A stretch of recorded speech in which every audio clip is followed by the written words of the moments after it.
America ఏదైతే భారతదేశానికి సంబంధించిన ఉత్పత్తులపై వేస్తున్న సుంకాలకు ప్రతిచర్యగా భారత్ తగిన ప్రణాళికలతో ముందుకు వెళ్తుందని చెప్పుకోవచ్చు. ఇప్పటికే బంగ్లాదేశ్ సంబంధించిన ఏదైతే ఉత్పత్తులు ఉన్నాయో నారకు సంబంధించిన ఉత్పత్తులను భారతదేశంలో బ్యాన్ చేయడం జరిగింది. ముఖ్యంగా రోడ్డు మార్గం ద్వారా ఈ యొక్క రవాణా అనేది జరుగుతుంది. వాటిని పూర్తి స్థాయిలో నిషేధించాలి అని చెప్పేసి భారత్ నిర్ణయం తీసుకున్నది.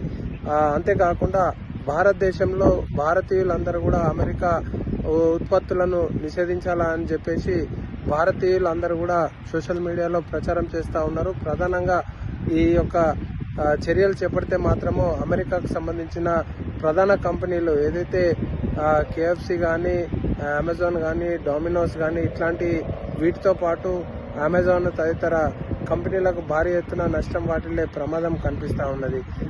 వచ్చే నెల అమెరికాకు పర్యటించనున్న ప్రధాని నరేంద్ర మోడీ కూడా అమెరికా ఉత్పత్తులపై తగిన సుంకాలు విధించాలని చెప్పేసి నిర్ణయాలు తీసుకునే అవకాశం మెండుగా కనపడతా ఉన్నాయి. అమెరికా నుండి శ్రీనివాస్.